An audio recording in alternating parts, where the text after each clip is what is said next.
Comme par le plus grand des hasards, à 4 jours des élections régionales, on nous annonce la fin du couvre-feu, on nous annonce la fin du port du masque en extérieur. Peut-être va-t-on nous annoncer, je sais pas, des baisses d'impôts. Vous dites merci Jean Castex, merci Emmanuel Macron ou pas? Je dis merci le premier tour des élections régionales. Parce que je suis pas dupe. Le Premier ministre a le sens du timing. Oui, bon, bah, écoutez... C'est de bonne guerre ? Je ne sais pas si c'est de bonne guerre, là. Il prend ses responsabilités. Moi, en tout cas, qu'on puisse, honnêtement, un peu respirer.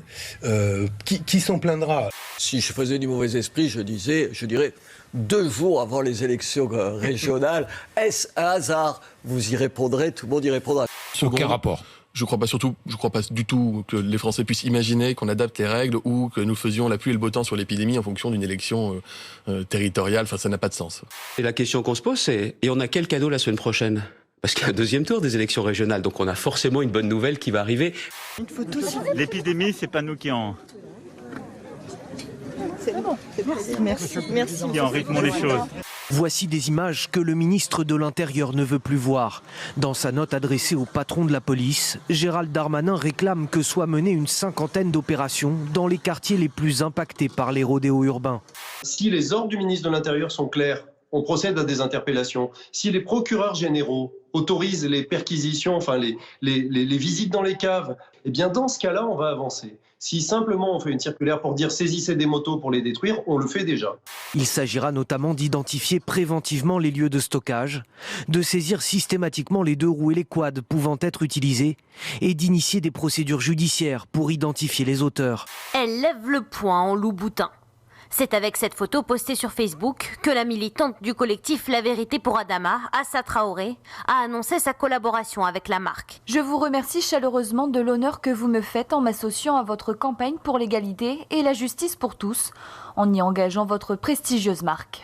On parle désormais de la probabilité d'une victoire de Marine Le Pen. À laquelle vous croyez, vous? Moi je pense que c'est possible, oui. Je pense que c'est... Pardon, d'un mot j'évoquais Jean-Michel Blanquer, mais on ne peut pas diaboliser la gauche et les écologistes et dédiaboliser l'extrême droite en reprenant ses idées. Monsieur Darmanin a quand même trouvé trop molle Madame Marine Le Pen sur l'immigration. Selon une enquête CSA pour CNews, les Français sont 62% à se dire favorables à un référendum pour limiter l'immigration dans le pays. Moi je pense qu'il faut chaque année que le Parlement décide d'un quota d'immigration, comme dans plein de pays. Attendez, c'est pas une mesure d'extrême droite. Donc la question, ce serait... Si bien que lassé de vivre avec des gens muets, notre homme, un beau matin, va chercher compagnie et se met en campagne. L'ours porté d'un même dessin venait de quitter sa montagne. Tous 2, par un cas surprenant, se rencontrent en un tournant. L'homme eut peur, mais que faire et comment esquiver? Et comme ça ne vous échappe pas, je ne touche rien des sujets qui sont régionaux. Donc je n'interfère pas dans cette campagne, je continue simplement le travail pour la nation et nos compatriotes. C'est évident qu'on a maintenant un président en campagne qui ne vient pas vraiment aller raconter des Français, puisque ne serait-ce que pour aller de Paris, donc là à la Somme, où il y a juste 100 km et une liaison directe en train, il décide de prendre l'hélicoptère et d'être entouré par des nombreuses forces de l'ordre pour rencontrer en catimini des gens triés sur le volet. Donc voilà comment ça se passe. Ça va la claque là que tu t'es fait? Ah bah oui, ça va, c'est pas agréable, hein. C'est pas bien, hein.